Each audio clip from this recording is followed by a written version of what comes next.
Whenever they come in, give me a ring and I'll help you show you where to put them up. But check this out. I'm glad you saw that tweet because I always think that like I want to be a millionaire. When it's all said and done, I want to be rich. I don't care for what. I just want to be rich. And that tweet is part of my $1 million idea. Whatever is in Josh's tears has to be magical. I just want to take them, put it in a nickel bag, put it out on a piece of foil, put a lighter underneath it, stick it in a needle, and put it right in the veins. Josh tears. Yeah, I mean, tell me that wouldn't be the hottest selling shit. Yeah. What, did Josh tears not do it for you? I don't know. Yeah, sure. I'm on board, dude. Whatever you touch, man, is gold. I'm on board. Exactly. Did you guys see the video that Leroy did? I know you said something on TikTok. I haven't been able to see it yet, but why don't you just kind of paraphrase for me what exactly, how you felt? So essentially, to summarize, bring it all in is Leroy, after years of like going back on the challenge and everything, has realized that he made a mistake by not like pushing production to actually do something about it, because production obviously didn't take action with it. Like Camilla just stayed in a hotel, and she came back. TJ didn't even address it when they came back in, which I never like realized that until he said that. Cause like I've seen the season, Dirty 30 is a top tier season for me. I see it all the time. But TJ just walked in and was like, all right, let's talk about nominations. And Leroy actually had to be like, hold up. Yeah. And he had to start the conversation. Exactly. And then she got to finish the season. She got to win the season. Then she got to get invited to Chance versus Pros, or Chance versus All Stars, whatever she was on. And that's when she got in the incident with production, and they finally kicked her off. But that's what they kicked her off for. So she never got penalized or punished for her racist, negatively driven words towards him. And he finally is like forgiving himself for allowing that to go on and kind of allowing to be okay with production of not taking it, any steps to do anything. And he says, like, if I'm powered by my mindset's like towards money or like being loyal to people that, gave me a job for so long and everything. And yeah, just fully came around. And then apparently Camilla dropped a video. I did not see her video. I seen it. To it. What and then I want to and then we saw the challenge Twitter account tweeted out, and Camilla's response? No, about just like what you said, how like, oh, we're sorry, Leroy, and everything. And I was just like, I just like saw that and I just got pissed. And I was like, here's the thing. They're not sorry that they didn't fucking do better in the past. They're sorry that there's a negative reaction towards them. That's all it is. Like if somebody's standing up for themselves and finally saying this was a fucked up situation, and they're getting called out on it. Yeah, because like in the long run, it was like, well, next time Leroy's on a regular season, Camilla's not there anymore because she got banned. But she didn't get banned for that. She got banned for she's not insuranceable, whatever the word is, because she, put production in danger, insurable. And that's what's messed up is I heard a rumor that she was invited back.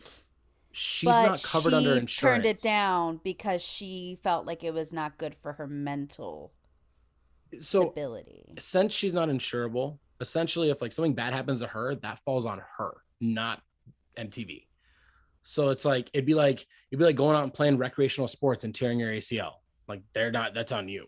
But if you're signing a contract with a pro team, their medical team will help take care of your bills and getting all that stuff fixed and everything, and you'll be covered. So to like break it little terms, but it was all messed up. And I just like had a cocktail and decided to rant. So had a cocktail. That's normally when I rant.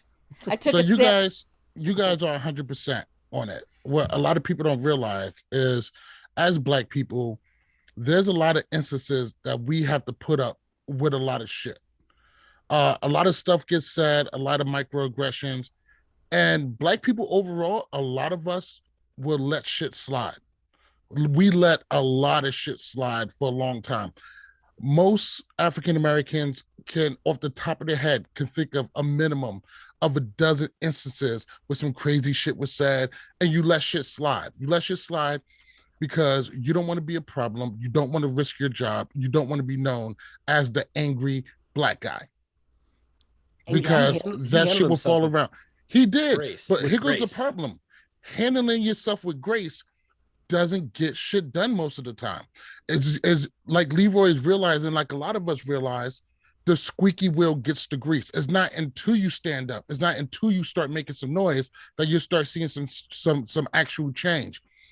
And everybody comes upon this realization at different times. But the fact is, when it's all said and done, a lot of times, a lot of us are scared to say something because we may lose a job. Because sometimes it's our bosses. Sometimes it's people who's in a higher status or in a higher position at our jobs. They might say some slick shit or something happens to us.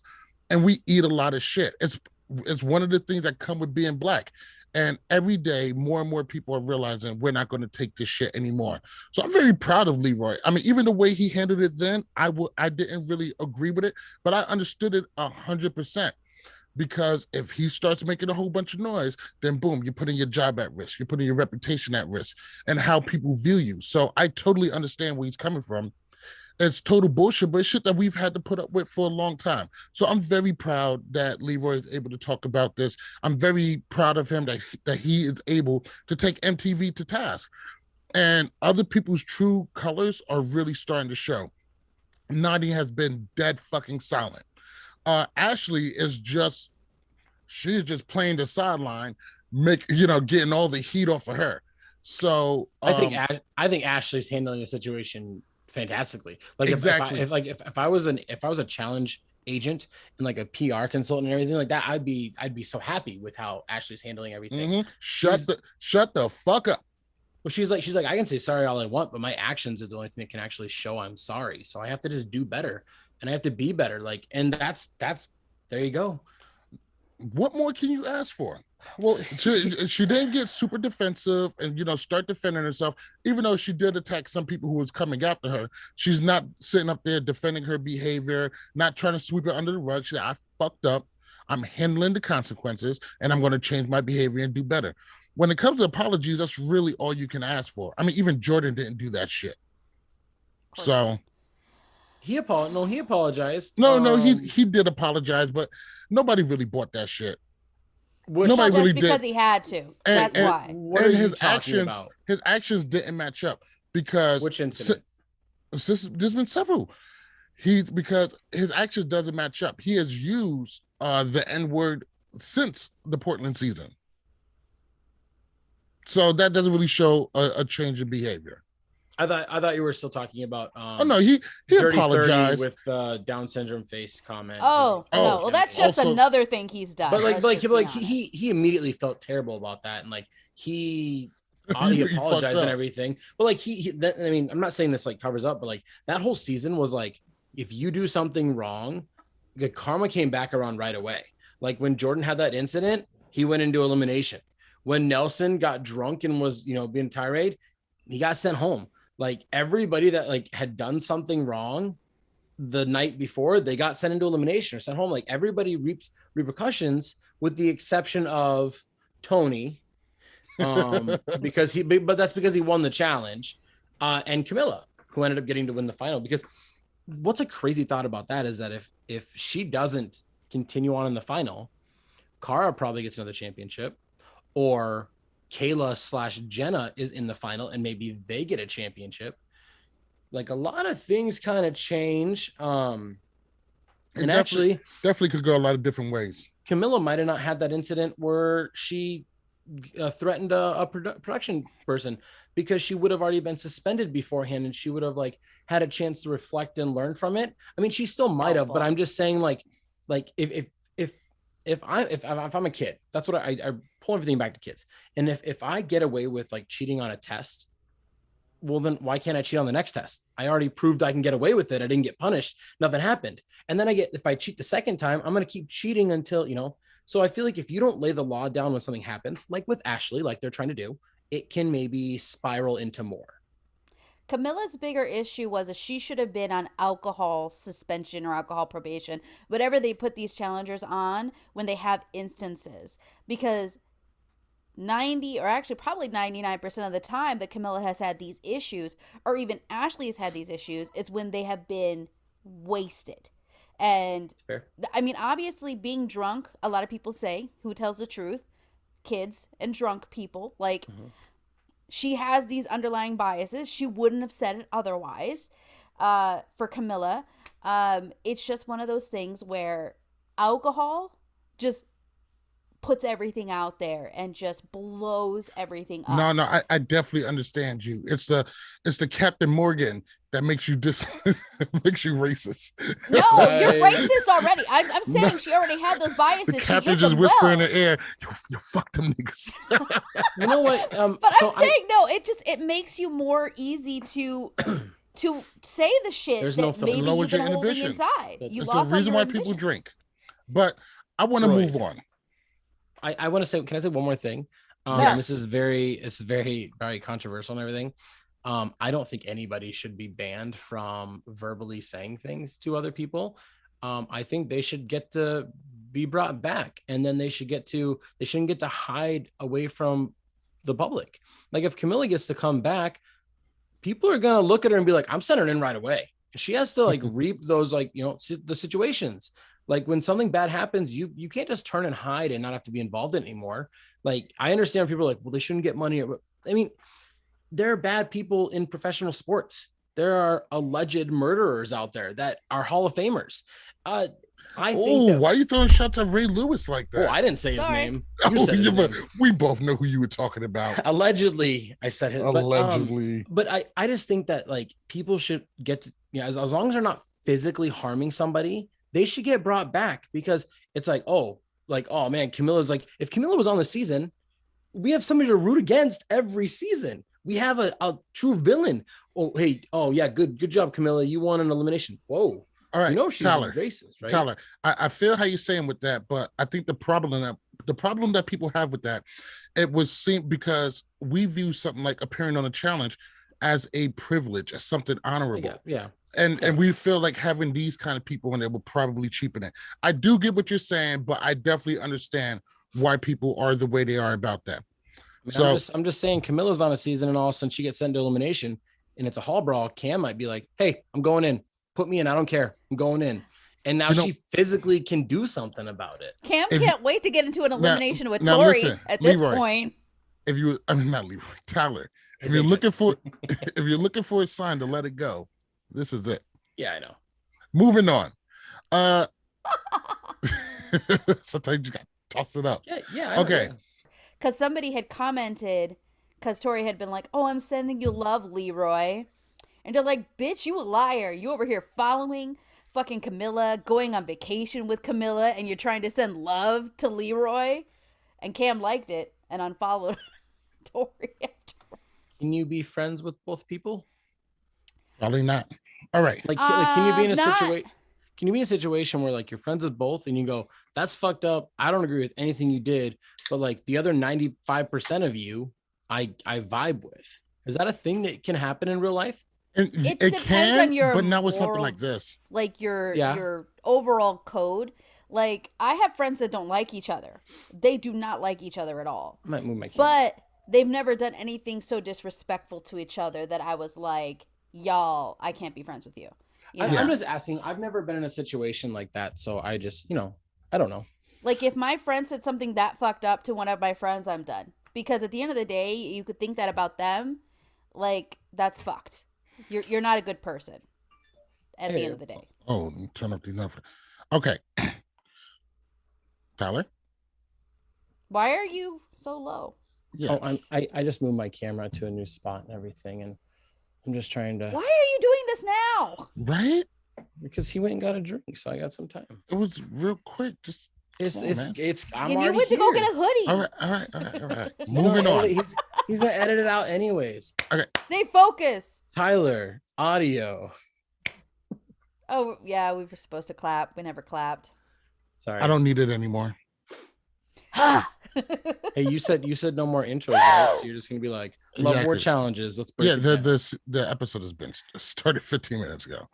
All right, moving on. It's so much to cut out. I know. Please stop.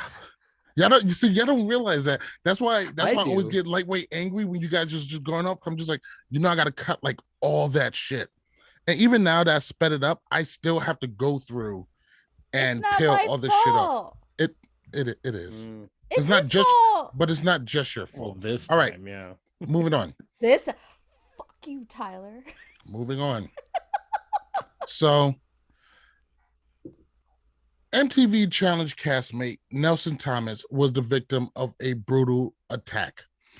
I know that he's on the challenge, but with stuff like this, you think he was a rapper. He got punched in his face and got his chain took. Now, the man has been arrested, and Nelly looks like he's going to be okay. He got his nose broken, some scrapes and bruises.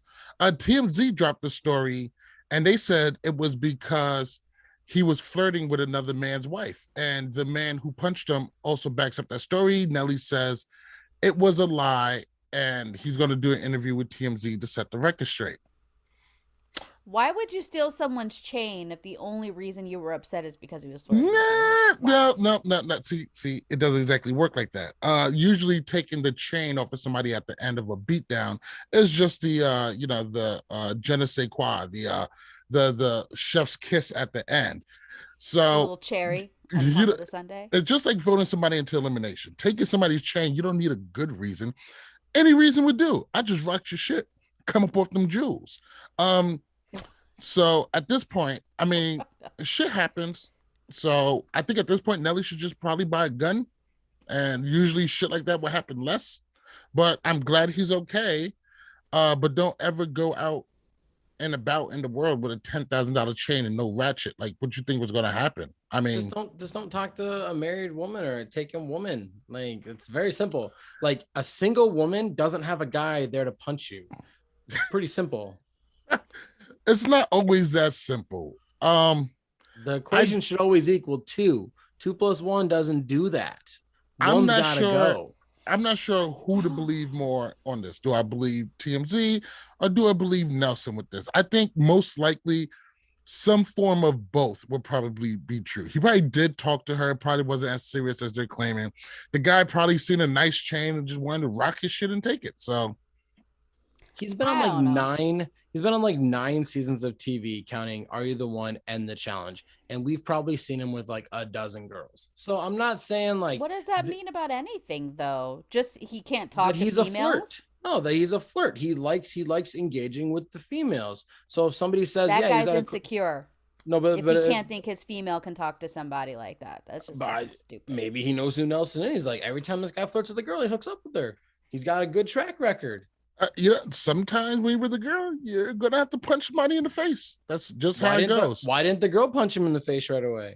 I got a man. Exactly. Like I said, it's probably I don't think that's okay. Honey, he bought me a drink. I don't know why. I don't want to stay on this for too long. I'm just glad he's okay. There shouldn't be a man that's upset with a guy buying a girl a drink, because it doesn't mean the girl's going home with him, but that means that girl just got a drink you don't have to pay for. Sorry, it doesn't work that way. There's a lot of unwritten rules and codes out there. It's just how it goes. That's how we are. Hopefully Nelly recovers. Signals. For all we know, she went up to him. How do we know that he was the one that approached the subject? I'm not gonna say no video has been released. We don't know. I ain't saying that. Here. But I'm saying he got beat up, and I feel bad for Nelson. Hopefully he recovers. Are you guys ready to get into this episode? I thought we already did. Into the actual episode. We got into a whole bunch of shit outside of the episode. Let me go ahead and bring it in. What's really good, pot stirrers? Welcome to another episode of Love, War, Challenges. I am MTV Malik. He is Tyler at Lord Louder. She is Becky at Gift Master Bex. What's good, gang? How you guys shaking out today? I'm doing good. Excited. It's Wednesday. I am super excited. This is one of the best challenge episodes that not only the best episode of this season, one of the better episodes in recent memory. This episode was better than the Josh Fessy fight. This episode had everything. This episode is the episode with the highest replay value, and I mean that. I got everything I need. No, yeah, we did. We got no sex headbanger of a daily. We got snuggles. Maybe if these people were more entertaining about it, they would show it. But like we got a really headbanging daily. We got a really good elimination that showed two competitors give everything they got. We had lots of drama. We had screaming face to face. We had friends feeling betrayed. We had people breaking allegiances just like 3 minutes into a challenge. We had great, the freaking it was great. The interviews were great. The interviews were great. It was great. Too. Everything. I loved it. It was great drama, great energy. I was excited. I didn't fall asleep with my eyes open this episode. This is the first time in a while. Hot take. When you don't remember TJ that much, it was a good episode. That sounds weird because like the best parts of TJ are when like the episode's kind of lame and he's like on All Stars, which we'll get to, he just kind of shits on people, or when he like laughs at people because they fail and fall. Well, that's a good part because that's one of the parts of All Stars I remember the most. Exactly. And that was the highlight. Yeah, that's my point. So I remember Nehemiah crushing his balls. Yeah. Poor guy. But no, really good episode. Yes, really good episode. Let's go ahead and get into it. So Amanda is on Team Emerald, and she gets about the same welcome that she did. There was some ass kissing. Yeah, she gets about the same welcome as she did when she came to Team Ruby. Emerald decided to have a Amanda-less powwow and to assess the situation. They all decide that's probably better just to accept her and start working with her. You're on the team now, nothing to do. But Devin really brings up how unhappy he is to have Amanda on his team. And he said that Tori is going to be gone. In your guys' opinion, is Tori leaving as big of a blow to Team Emerald as Jordan is saying it is? I mean, he's saying like, oh, it's all over now. Tori's gone, da-da-da-da-da. And now we have Amanda. She doesn't have the skill set. Is it a blow? Probably. But to me, I thought he was just kind of blowing it up a little bit too much. I think it's a blow, but I don't think it's nearly as bad as he's saying it is. I feel like Tori's skill set is easily replaceable with the girls that they have around them. What was your guys' take from Devin thinking that Tori's missing is going to be the worst thing that ever happened to him? I don't think it's skill set based. I think it's that it's a number that will vote the same way he will vote. That will most guarantee whatever he wants kind of happens because they are in an alliance together. I think that's the biggest thing here, not necessarily her skill set. I was going to say, Casey has the same skill set as Tori. They're both physical. So at that point, they just put more emphasis on Casey. And I think Amanda brings actually intelligence into this team. No, stop. Please name one time off the top of your head where Amanda just seems smarter than everybody. She's okay at puzzles. She's not the thing about it is there's so many fucking idiots on the show. Anybody who could do 3 puzzles in a season is automatically good at puzzles. I give her props for having a pretty good puzzle game. I think she's smarter than most of them. I'll be honest. I think the only one that kind of maybe has a more of a brain for puzzles than her might be Josh. But or Devin, Devin's 10 times better. But when did Josh and Amanda become the puzzle king and queen? Like who fucking anointed them? I see Devin being more of a puzzle king than Josh. I just think that Josh is a twinge better than Amanda. But he's displayed Amanda. some intelligence. I don't think Amanda has really displayed that. That's your opinion. My opinion it's kind of is that you can always go there, but I have an opinion that I think that Amanda would be a good teammate if people gave her the opportunity. Now, mind you, will she screw you over if she can? Heck yeah. But I really don't think it's that big of a blow. I think that it's just a different teammate. I respect your opinion, but I don't think that opinion was formed based on any actual factual evidence. There's no evidence of Amanda being more intelligent than the average challenger. Well, there's nothing she's done that is just masterful. Now, does Josh have facts over there? Josh. Oh, no, I'm sorry. I called you Josh. You just called me Josh. Sorry, Tyler. Malik called Devin Jordan a second ago. Man, you guys are all off. Tyler, go ahead and jump in. You said well down there. What do you mean by well? What's going on down there? Well, so here's the thing. It's not necessarily that Amanda's really good at puzzles or she's really intelligent.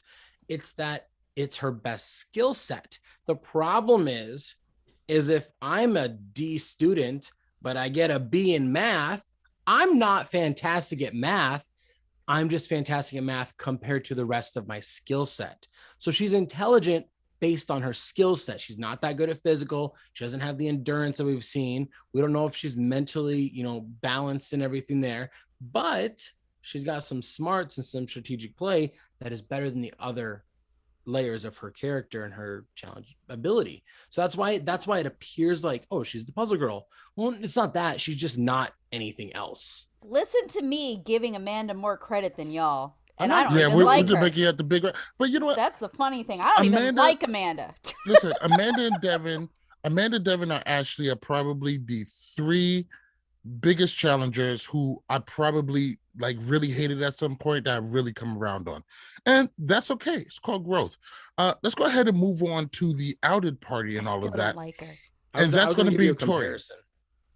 So Tori is now in Team Ruby, and it seems like she's taking it in stride. She's doing some team building activities with painting the nails, and she's trying to get everybody together.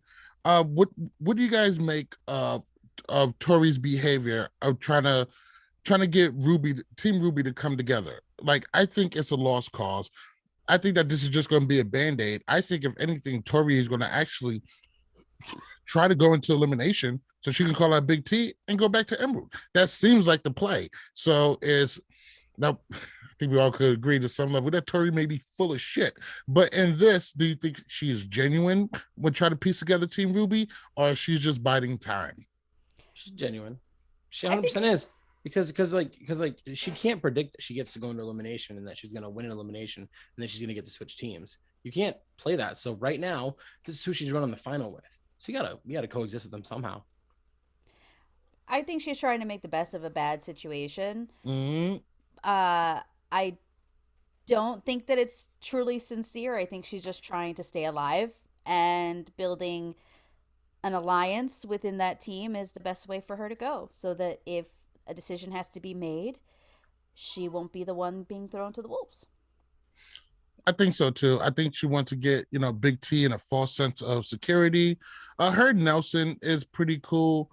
So I think for her is really just making sure she's putting herself in a position that when she's ready to make a play, she can do it. Let's go ahead and move on to this daily. Today's daily is going to be called Boom Raiders, and this is a oldie but a goodie. We've seen this in Rivals. Throwback. I think it was Rivals 3. We've seen this trench warfare. Oh, Rivals 1, thank you. We've seen Rivals this trench 1 warfare. and 2. Oh, 1 and 2. I said the only one it wasn't on. But we've seen this trench warfare before. It's always a headbanger. It's always a good one. You got to run down the trenches, and instead of balls this time, you got to grab dynamite to have another dumb fucking explosion. So this one is going to be good. This daily just was great. It took endurance, headbanger. People was fighting. Tori turns on Team Sapphire. Team Sapphire turns on them. Sapphire and Ruby have them. Just so much going on. And then we got some big hits. We got Tori versus Casey. We got Josh versus Kyle. So we all seen this daily. It was pretty fucking amazing. Why don't you guys tell me what was some of your favorite moments and what was something that you guys disliked about it? Who wants to go first? I mean, Kyle showed his Kyle colors of, again, trying to screw over Sapphire. I didn't really get that because it seems like the upside to that move was so low. Well, what might have been, if he was thinking long term, maybe he was thinking that maybe he could go into elimination and get back onto Sapphire. But I don't think he thought that far ahead.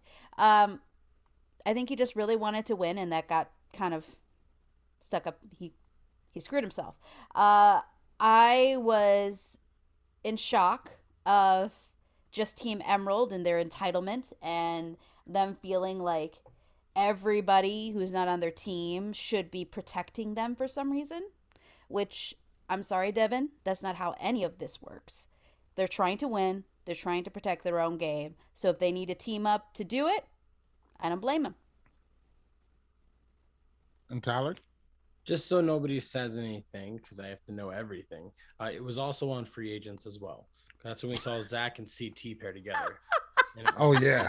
I just want to make wow. sure, because just so people know, so the daily was great. Here's the thing. I was sitting here thinking, and I was like, you know what? I feel like feel like CT and Kyle set that up on purpose at first until the whole episode unfolded. Because in my mind, I was like, all right, they work together and now they piss off Emerald. And then all you need to do is have like Ruby go and steal one from Sapphire, Sapphire be mad at Ruby, and now get Emerald to team up with them against Ruby. And this whole time, nobody went after Sapphire the whole game. If you think about that, like, oh yeah, let's go get Emerald. And all of a sudden it's like, oh, Emerald, that's fucked up. Ruby screwed us over. Let's go get them. And now you turn Emerald's focus away from you. Ruby was still working with Sapphire, going straight to Emerald every time. They weren't going to Sapphire. So to me, I thought they were doing like, they were playing 4D chess here. That's like when the whole thing started, I was like, that would be the best thing to do right now, is just to kind of like get a little argument. You give these challengers too much credit, my man. Give them too much credit. See what I'm saying? If I was on the show, I'd be like super strategic and super smart. And then you'd be like, why is he smart? He says stupid shit all the time. And stylish while wearing that hoodie. Yeah. Didn't you say this? Did I say this to Steven, whatever, yesterday? Because Roy Lee never had a problem with his white friends on the show saying the N-word, rapping lyrics, and regular combo. Me and him literally had this conversation. He told me, well, I know they don't mean it like that. I was the one hurt and felt alone. Couldn't even talk to the black vet in the house. Had me thinking I was crazy. Shake my head, but hey, everybody heals in their own time, I guess. Oh, you know what? You know what she could have did? Could have shut the fuck up. Why is nobody talking about me? I want attention too. Exactly. That's what that was. That shit is straight up thoughts and prayers energy right there. Where were we? I had just given my thoughts on the daily. The strategic aspect of it. Okay. Yeah, how we wish it was a strategic anything to finish up on that? Did you give us your full comments on what you thought about it? Who? Malik? Yeah, I mean, talk about Kyle. This daily was fantastic on so many levels. The shit that Kyle pulled is 100% intentional. He knew what he was doing. He does this shit all the time. He has never stopped. It's one of the reasons why he isn't trusted like he thinks he should be. Also, the fact that Kyle and Devin thinks that everybody should play the game for them, they're out of their fucking minds. I did enjoy watching Casey truck the shit out of Tori, like we all did. That was awesome. And Tori tried to get, she tried to get some back during round 2, but that was definitely some of my favorite parts. Wonderful daily. Everything about this daily was just wonderful, just on so many levels. Amanda I know playing every day smarter. they can't be bangers like this one. I'm sorry? Amanda was playing smart. She did the bananas move where he's like, whoop. Well, so she could slide by versus getting hit. She didn't really want any smoke. She wasn't trying to bang with anybody. Well, no, but like on it was smart, though. Rivals 2, when Wes and CT did this challenge and they smoked everybody.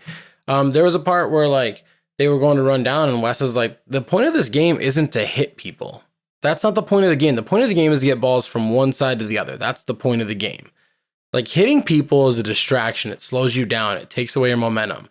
Like it loses focus. It unbalances you. So like, this is where Amanda, see, there you go. You asked, what has Amanda ever done that has qualified her as being strategic or smart? And this is what it was. She wasn't trying to hit people because that's not the point of the game. The point of the game was get dynamite to dynamite. Like that's the game.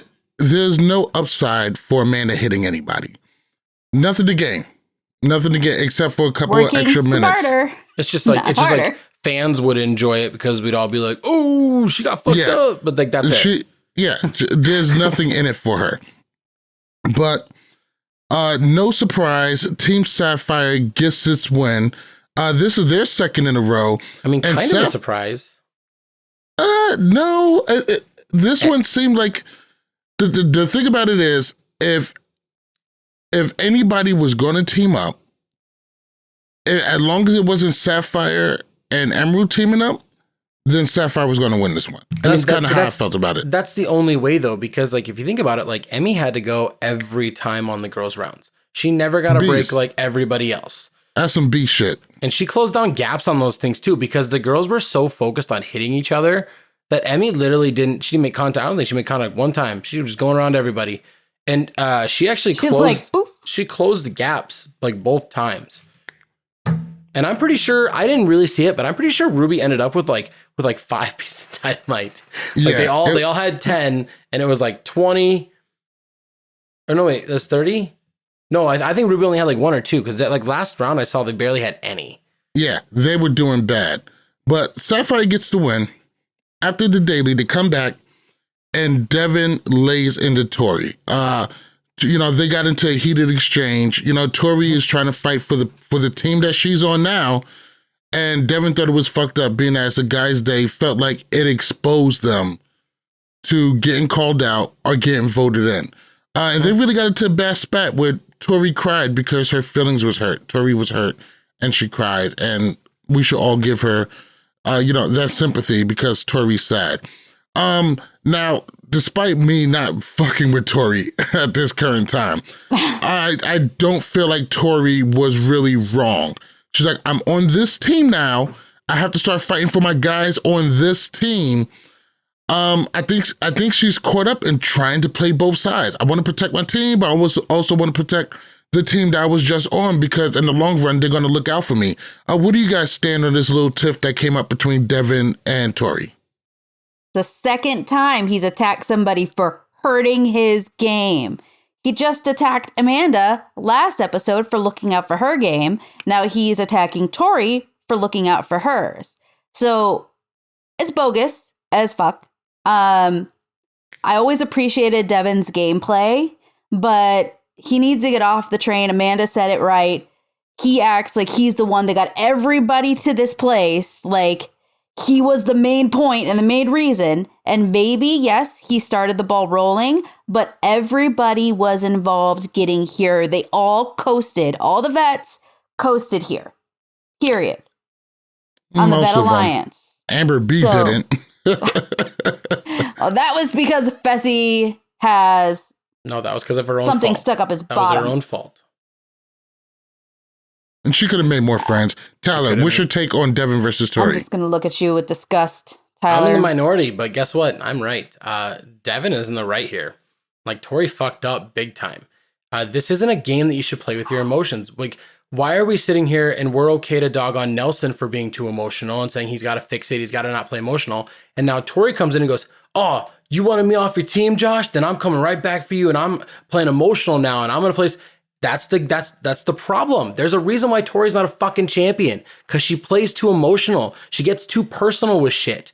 Talk your shit, Tyler. Devin is her number one, which means if you don't help him win, he can go home. Now you don't have a number one on a girl's day.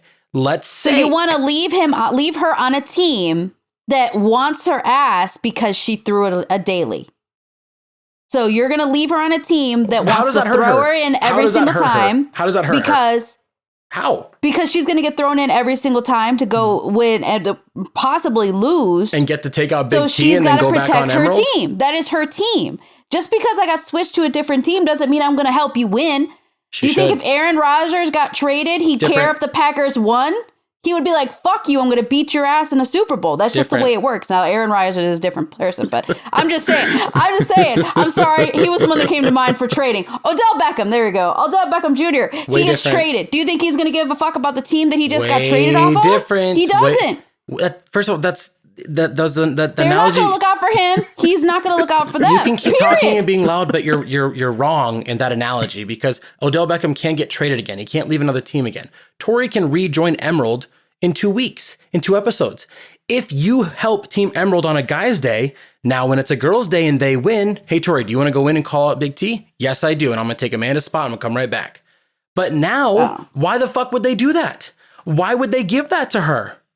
Why? So she's fucking up her own game. Here's the problem. When we watch these episodes and when Tori plays this game, it's what's happening to me right now and how can I get impacted today? It's not how can I get to the final? How can I get in a better position? How can I improve my position now? So she's getting in trouble for being a team player? The same thing you called out Amanda on? I didn't call out Amanda for being a team player. No, you called out Amanda for not being a team player, for not asking what she needed to do or helping the other team. She didn't helping her team. You called her ass out, and you're calling out Tori for actually trying to help her team? But that's not her team. Her team is her alliance. Her alliance. Oh my God. Whatever. You're over here when talking how much. When the season's over and that whole and she alliance got screwed over by her alliance. By Josh. By one person. One person who you can help Emerald win, then you can get back in, and if you win, money will fix everything. I'm sorry, like everybody's saying like Devin's money will fix everything. Yeah, it's true. Ask Johnny Bananas. He feels much better about Sarah now. Money fixed everything. Yeah, but ask how Sarah feels about everything. Well, she got money on the season before that he wasn't in the finals, so they're both winners. But these are facts. Oh my Devin's God. in the right here because if you are supposed to be that, this would be like Kyle goes in and Kyle calls out Devin to elimination because it's the best matchup for him. Well, that's fucking over your alliance. Like that doesn't help you. I think that Josh was his best matchup anyway. I don't think he had a bad matchup. Let's go ahead and move on to nominations. Now, the thing about nominations is, Team Sapphire won, and everybody got to sit there and they got to, plead their case. Now, this is what I didn't like. Everybody on Team Emerald played the same card. Hey, we've done everything to help out everybody here, so none of us should go in.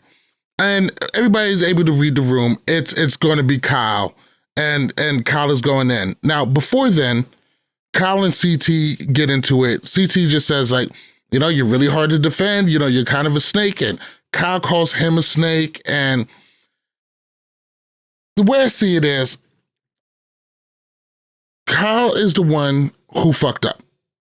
And that is the reason why he's going in.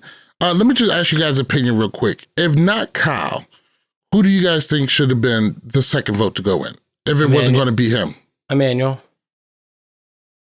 He's a rookie. He hasn't gotten in. Yeah, he hasn't earned his dues. And he's the complete opposite of Team CT in my eyes. Like Kyle, you can say like might vote for him because he has bigger hatred towards like Josh and Logan, but like he's not gonna. I don't know. I don't see a way where Emmanuel and CT coexist. And Becky.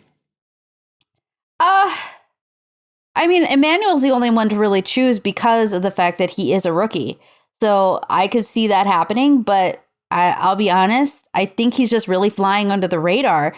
It's like the people who are most out there, and at the end of the day, I guess CT is going to play more of a emotional game, which he said, you say my name, I'll say your name. And in this case, he feels that Kyle tried to screw him. So there you go, Kyle. That's not the route I would have went. Of course, you're not going to say CT because CT will probably watch whoever it is and come back and fuck your world up.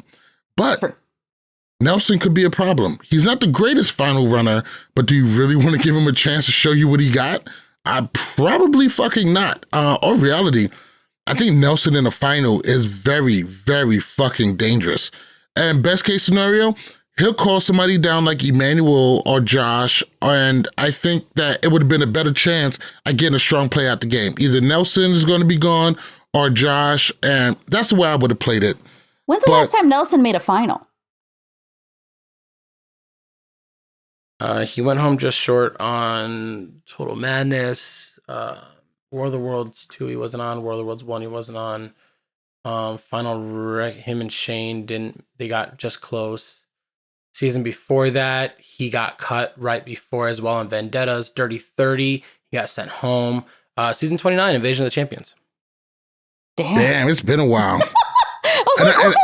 That's actually the only final he's been to. Yeah, the only one. I absolutely love watching you do that. I was gonna say it, but you just had this little thing in your head. I just had to go back season by season. I don't know what this is. I'm normally not this way, but I was very annoyed with CT this episode. I was very annoyed.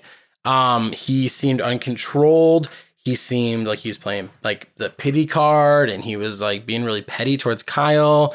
And like Kyle was like, I messed up. Because after Kyle made that mistake, he didn't go back to Sapphire again. That's the thing. Like he looked into like, oh, that was my bad. And the entire team was like, Kyle messed up. It was an accident.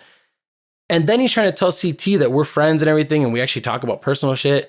And I don't understand. If I was Kyle, I would have said, here's the thing. CT, we're supposed to be friends. If you put me into elimination and I win, I'm taking your spot and you have to be on a team with Big T. That's what I would have said. I'd have said, I'm going to make you run a final with Big T if you put me in. I'm letting you know that right now. I would have fucking said that because I guarantee. Do you think it's going to be team finals? No, we don't know, but right now you'd have to assume it is in some way. Like Cutthroat? Yeah, you'd have to assume right now. I think it's going to be an individual final. I really do. I think they're just going to cut everybody loose here in like an episode or two. But that's what I would have done. Like he kind of threatened Logan with it, but like Logan's like whatever. I like Big T and I like Nelson. Liar. But I love Ruby. He likes her, but he doesn't like participating with her. But that's what I would have said. I would have said, CT, you're going to be on Ruby. Just letting you know that. Just letting you know that. Because but I feel like CT... he wants to run with CT. That's the thing. If they're thinking it's a team final, he's like, I want to be on the same team as CT because CT is likely to win. But Kyle, unless he's paired with Big T. I see where you're coming from. It seems like Kyle was coming from a more general place, and it looks like CT like wanted nothing to do with it. Just like, are we friends? You know, he came off very cold and callous, and probably not what we're not very Uncle CT like, not like the elder statesman role that he's evolved into. He looked petty. When it gets this far in the game, I think CT does become more cutthroat. You know, he's a lot more easygoing in the beginning. When he gets to the point where he feels like it is a possibility for him to either go into elimination or to make it to a final, and he's this close, I mean, they must be smelling the final coming across. So he's being more cutthroat. Do I think he considers Kyle a friend? Maybe, maybe not. Maybe he just considers him a coworker. Because that's what most people think when they go on these challenges. They don't really think of these people sometimes as friends. They think of them more as business partners. Some of these people are very tight. Kyle and CT have done like 5-6 seasons together. Here's what I would have done. I'd have made it one more thing. I would have made it a theatrical out of it. I would have brought a quarter or a coin to the deliberation. And I would have said, you guys think you might throw me in? I'm going to probably take one of your spots. You know, how about this? Heads it's CT, tails it's Logan. And I would have flipped it and been like, no matter what, I'd have been like, heads. Oh, CT, just so you know, I'm taking your spot tomorrow. Like I would have made a big deal about it. I would have played it and planted it into his head as much as possible. Because if you're not, here's the thing: if you go into it, not that smart. He's not going to think that. What do you mean? He did though. He said, "I'm going to call at you. I'm going to call at you, and I'm going to take Logan's spot." He did, but he picked the wrong person. He should have picked CT. Yeah, I don't think. I think his threat just kind of missed the mark. And he's too scared of CT. And Amanda really, she kind of overdid it with the threats. So now, and then she picked Big T at the end of it. So I don't think the threats are going to have the same effect that they're supposed to have. Go ahead and move on to this elimination. There's 2 ways to beat CT. You get him out before the final, or you give him a shit partner. Simple as that. These are facts. He'll put Big T on his back and carry her the entire way. Adam King, I stand corrected. Give him a shit partner. He can't do much. Well, how did he do with Wes? Wes fantastic. They won. It's the reason why CT got a first championship, because he was paired with a really good partner. Yeah, but CT did most of the work. Wes kind of got carried. I think that was like the most like 50-50 relationship I've seen on a team for like rivals. No, you're probably wrong. You can say that. I don't care. Weston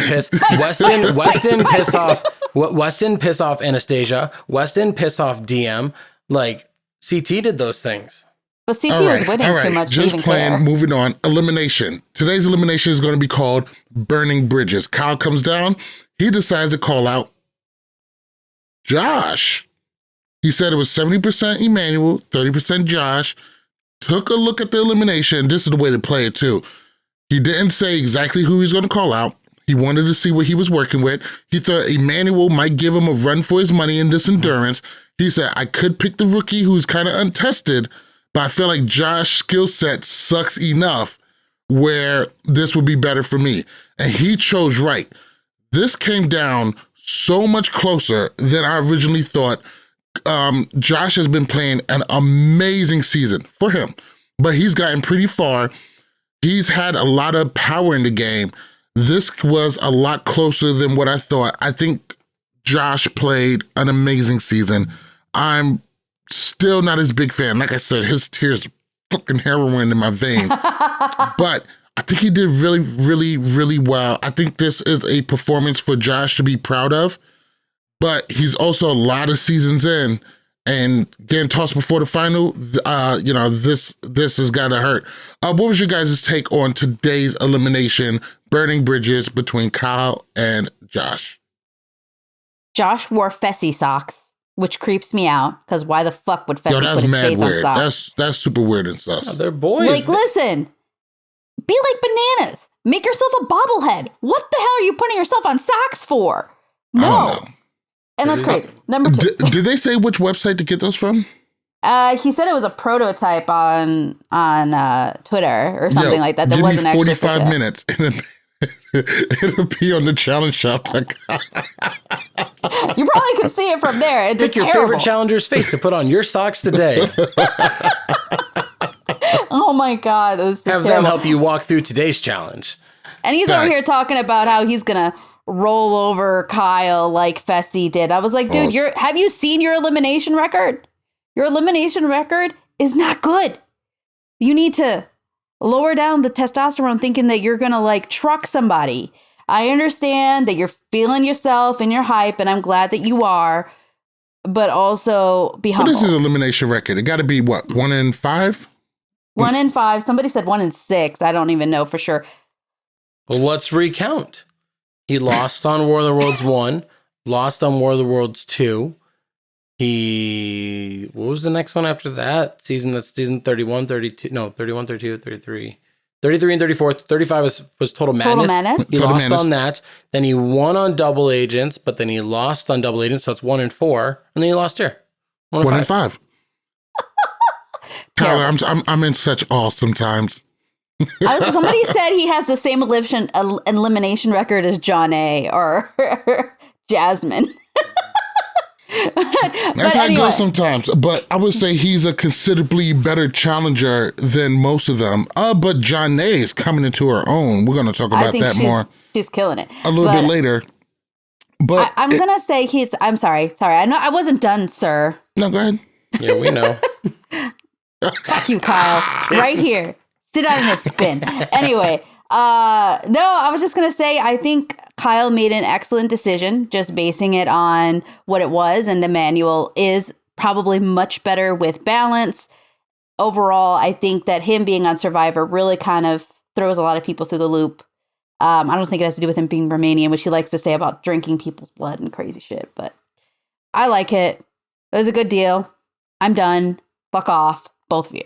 I don't think this had anything to do with balance, like Kyle said. Really, this was all about endurance. Is all it was. Mm-hmm. Here's the thing. I think Kyle missed the bell 3 times from what we were shown, and I think Josh missed it like 6 times. So they were separated by like 1 thing. But really, if they both, I don't know, if you take away 3 misses from both of them. Like Kyle smokes him like 16 to 12, 16 to 11. That's the thing. I think Josh's mental state gets in his way.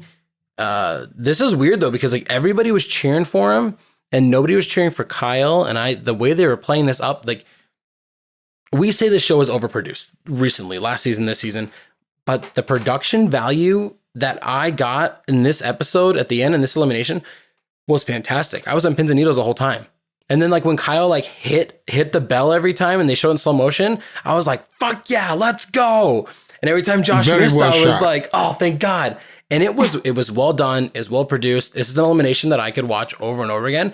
And I'm not saying it is, but this is definitely a contender if we revisited our top 20 eliminations, just for the drama, for how much the house was so against Kyle. And then at the very end, he's like laying on his stomach and it's just like, smiling, flipping everybody off. Like that was pretty great. It was great. The whole thing was great, and it wasn't that far off. I really liked Josh's exit interview, where he's like, I don't know what I got to do. Like I made it this far. I thought I had it. I got to work harder, and like I really liked that.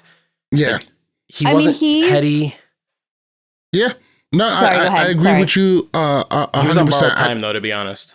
Yeah, I do like the way he went out. I did love everything about this elimination. It was just one hell of a fucking episode. Because Exit was giving me Sarah vibes. You know, when Sarah was getting so close and she just couldn't get there.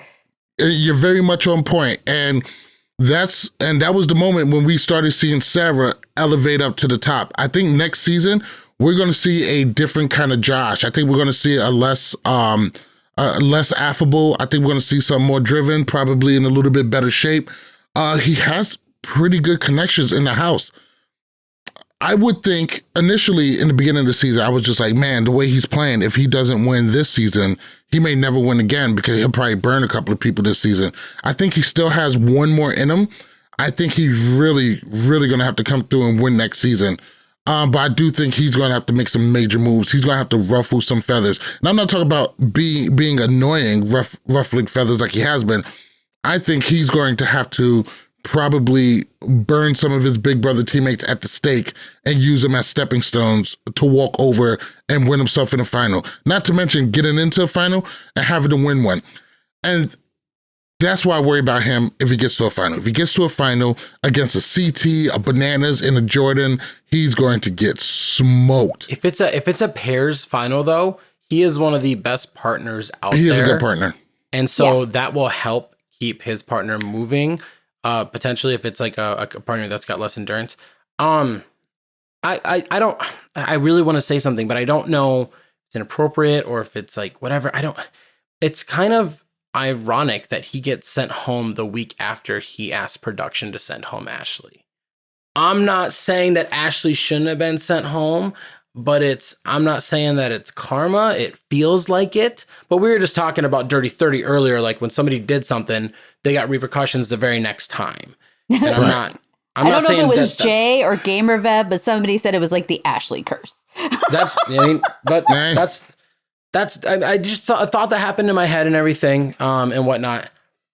Which also, thank you, challenge fans out there. That video popped off for over 10K on TikTok really quickly. Hey, 100%. We definitely appreciate you guys. Last thing I want to touch on this episode, and this probably infuriated me the most. It was Kyle deciding that, and I love the way he did it, that he was going to go back to Team Sapphire. He goes, Logan, get the hell off my team. And I thought that was really cool. I like that. This is the Kyle I like, the really driven, on reality TV Kyle with the big T, smiling it up and yucking it up for cameras, is a Kyle that I hate. But him pissed off, driven, a little humble, maybe even a little hurt or feeling betrayed. This is the Kyle that I like because I find that Kyle a lot more affable, a lot more relatable. And if he had been this Kyle since day one, I may not have such a distaste for him. Most people have a duality about him. Most people are walking contradictions. I've accepted that, but I didn't like I like the way he did it, but I didn't like the pick to go back to Team Sapphire. Amanda has done a very good job at shaking shit up. He should have went to Emerald. He should have taken Emmanuel's spot, been with two people he's in alliance with, and Amanda and Devin. That's a 3-person way to vote. Him and Nani have a good relationship as well. Yep. And I feel they like partnered up for a bit. And maybe he felt that he has some protection from Emerald, but because Sapphire is the team that voted him in. Emerald probably wouldn't have. I believe right now that we are only one male and one female elimination away from the final. I think we're gonna have a double elimination next week because it's 6 and 6. Sense. It's 6 and 6. You gotta drop 4.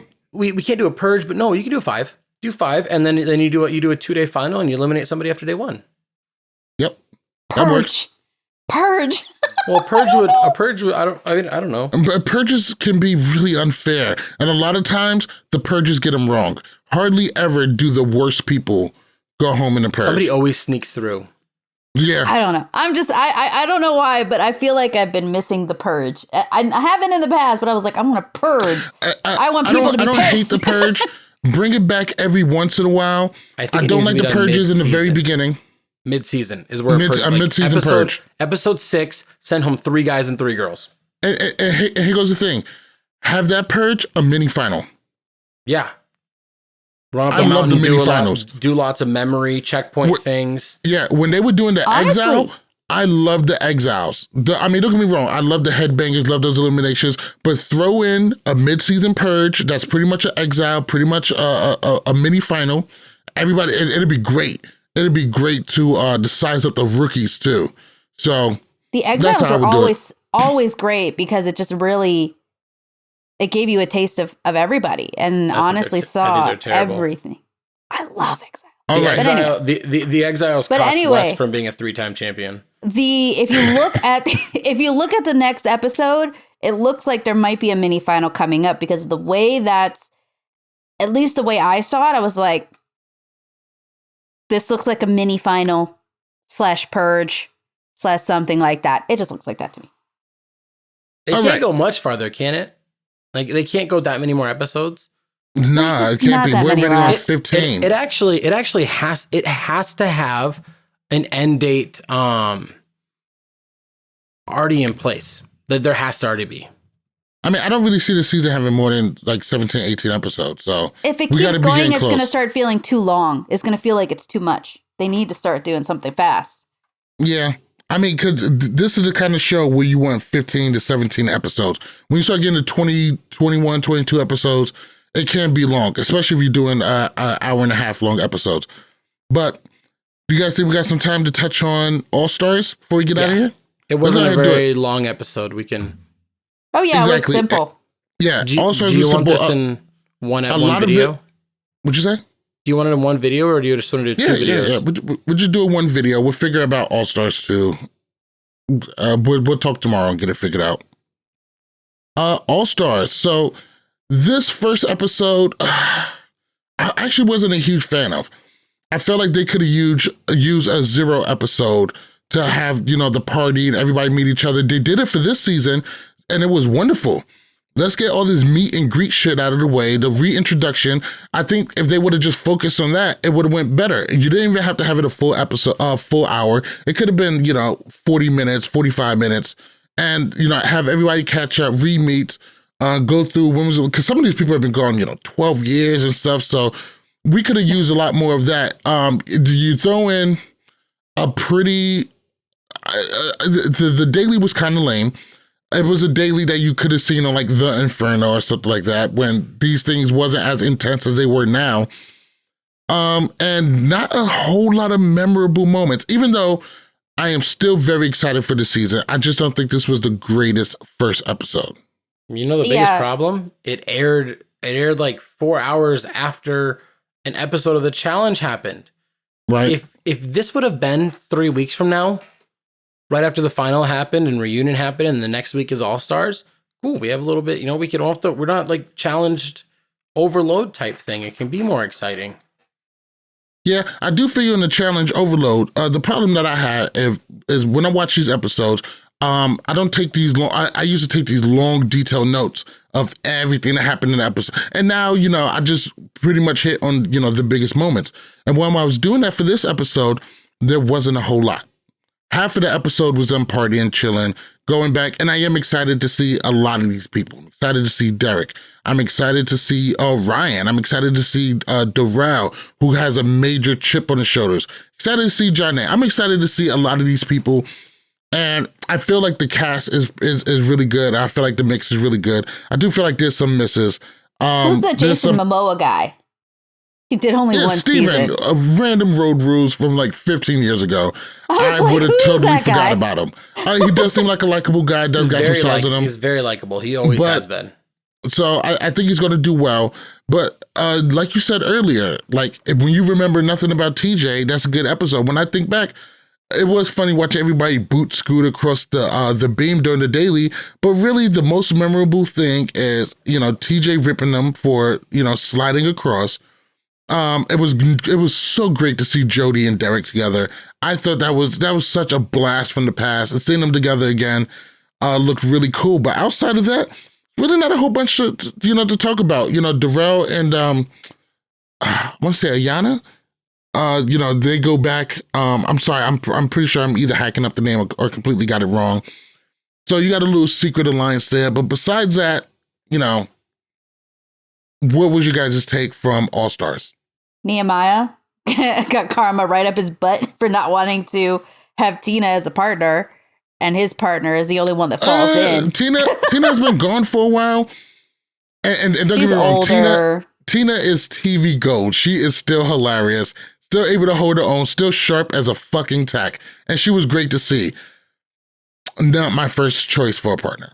She's normally not that good at these things anyways. Yeah, she's very overrated as a challenger. I think she's I not am very inclined good to at agree. all. The fact that she Even- got Brock... I think she's a great challenger, but when it comes to actual competitions, Everything else though, alliance building, social game, being strategic, yes. But outside of those, like she's one of those people that like give her a strong male partner and she's an adequate partner and she's gonna do well.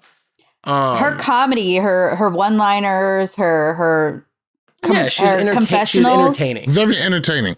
And the challenge needs people like that. Yeah, so Helps balance it out. Everybody can't be a fucking Darrell all the time.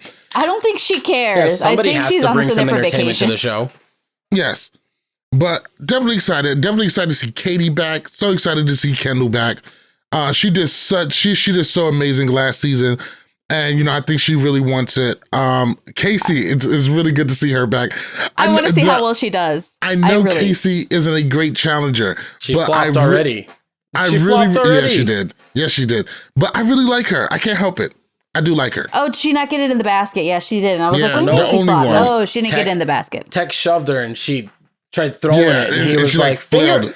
finger roll it. Why did Tech literally have the skull in the back of his pants? It was That's the his pocket. goofiest But thing to have it in. I was like, that looks so weird. I actually thought like TJ clapping back at Tina was really funny. Like when You Tina call her was like, loudmouth? why don't you try it? And he was like, you try it. Just do better. Like I thought that was great. That was a really little don't- SpongeBob meme. we don't see that all the time. And but no, yeah, it's the thing, one of the issues I have is that I see all these challenge fans that are like, man, the OG days are the best. Those are the best challenges. Bring back all this stuff and everything. I love these guys. And then we see this challenge and I see all these people going, man, this challenge was lame and these people couldn't do anything. And everybody goes, well, they're super old. Of course they can't do it. If you were out there and you were old, and I was like, that's why we don't bring them back, because they can't fucking do this shit anymore. Be careful what you ask for. The beam wasn't enjoyed stable. it. The beam was moving. So I probably wouldn't want to walk across it too. That wouldn't make sense. Right. And as soon as you see somebody fall, I mean, yeah, you play not to lose. But I mean, what are you supposed to do? Nehemiah changed everybody's mind real quick. Like, we're not walking across this.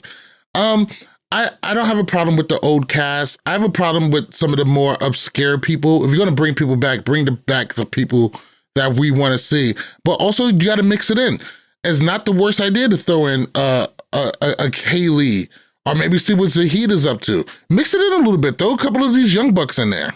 Survivor. The only one Oh, go ahead. I'm not excited for is the one that got into a fight with, what was it, CT during the Inferno when she was Leah? going against Leah. Kendall? Leah. That's one of his Leah. roommates from Real World Paris. With Paris, yeah. I was like, Super throwback. I could go without you. I'm good with Yeah, But when she was everybody else, like, I was I ain't getting in excited. the pool. This is silk. We'll take it off Right? then. I ain't got a bra on. Just say you're not fun. Just say I'm not Yeah. fun, and they'll stop asking you to be fun. You know, Melinda was fun. She jumped right in. That's what she's there for. To be honest, that's her mo. Well, Not Melinda a wants Melinda to- fan, are we? Melinda She's just wants one to of the move worst away. challengers of all time. She's 0-4 in eliminations. She's the farthest I think she's made it has been like episode like 5 or 6. She doesn't make it very far in these things. She's just not. No. And she's one of the people that I think everybody expected her to be so much better than what she actually was. Well, I think that she's trying to move away from the toxic, storyline that she always had when she was with Danny. So, I mean, what made her relevant on the show by having a legit storyline to bring you back? If they don't ever have a relationship, oh my God, I love Damn, Melinda. but that Wow. you can. But that's okay. Insane. Okay, Real World Austin, Melinda. You're not wrong. What did she but do on that show? What did she do on that show? Okay, so she's wallpaper and furniture for the most part, but No, you know, no, she's You're not trying wrong, to but change. damn. She brought a real storyline, and she's never gonna not like that storyline made her. Hey, we got to bring on the challenge. You know what we got to do? We're bringing 4 rookies from Austin. We're gonna bring the 2 couples. Hey, and that whole relationship was pretty important during the season too. That so. was huge. That might be the most important storyline on the entire season. That's more important than Wes and Johanna finally getting together. It's more important than Rachel and Nehemiah arguing. More important than Rachel trying to hook up with everybody and failing. It's the most important thing from that season. Sorry, it's the second most important thing. Danny's mom passing is the most important memory thing there but like those two, like she has to be thankful for that, because if that doesn't happen, maybe she doesn't even get cast on the challenge. Maybe they bring Rachel instead of her. I'm just saying, I don't hate Melinda. I don't hate Melinda at all. Listen, She's a what fun you're saying, character. what you're saying You're isn't right. wrong, but it's just when you say it out loud, it's just like, damn. I don't hate her. I'm just saying, like, How do statistically, you she's- really feel? yeah, statistically, she's one of the. So's Danny. I guess sometimes the truth hurts. Is all.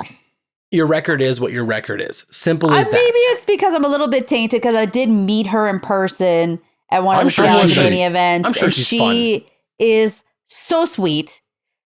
She It's seems just- sweet. She she's seems like the really sweet, nicest nice, person. and fun. You know what So- though? They didn't even give us the nomination. You know, where a lot of the drama and stuff would come from, because it looks like shit is going to get real fast. And I would love to see what Jody and Derek come up with. They do have a pass. Were both rocking ass challengers. So I felt like this episode really deprived us of some great moments. And that would have been a lot of it. You know what? This is the first episode. If you're not going to have that 0 episode with the meet and greet, extend it did. to an hour and a half. They did I have a was 0 gonna episode, say they by the didn't way. have. Did they? Huh? There is a 0 episode on Pandora not Pandora on Paramount if you go look.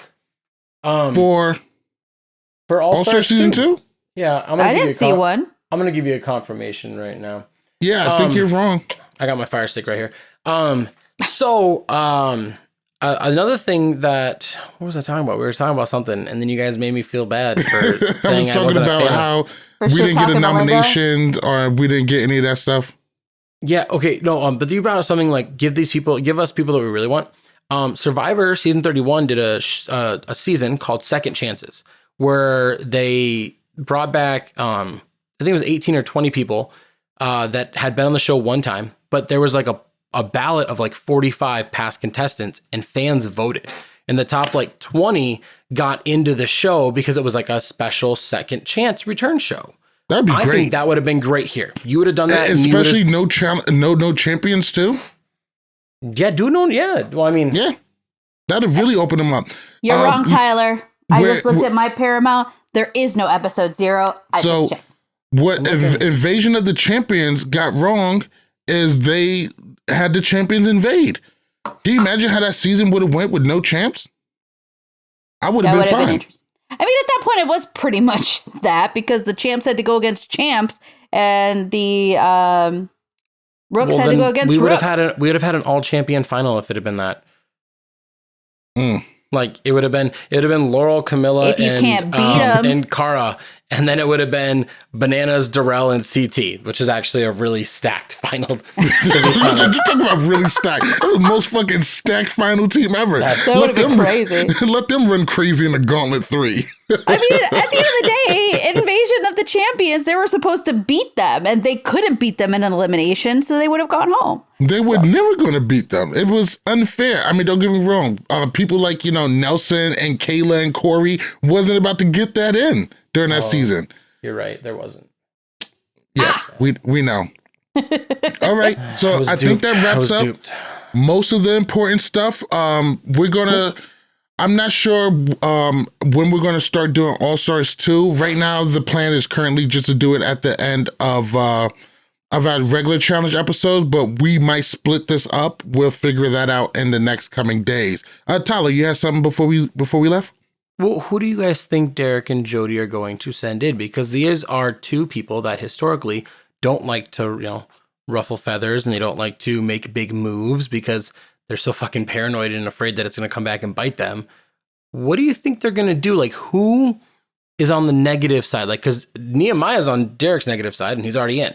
Yeah, I was gonna say he doesn't get his but check also, mark for that. I do like how they nominate 2 teams and then everybody's going to vote on those 4 individuals. I do like that. I'm really excited to see how that's going to play out. Like you get some power, but not all power. And I love the fact that you're going to have a male and female elimination. It just means we get to see two eliminations. I don't know if it's going to be 2. What if it's pairs? No, he said that. He said that there's going to be a male and female elimination every day. Oh, they're going to be separate. That's good. Yes. That's Thank God. I think that's really going to be cool. Because we don't need nobody dragging Kendall down. So facts. But in reality, the kid from Cancun probably looks like Derek. Looks like a good pick. He doesn't have a whole bunch of friends in the house. It's not like Marlon is there or anybody else. I mean, Janae might be a problem later. Nobody remembers that he hooked up with Marlon.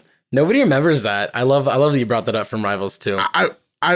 I was meaning in the way that he doesn't have. Yo, man.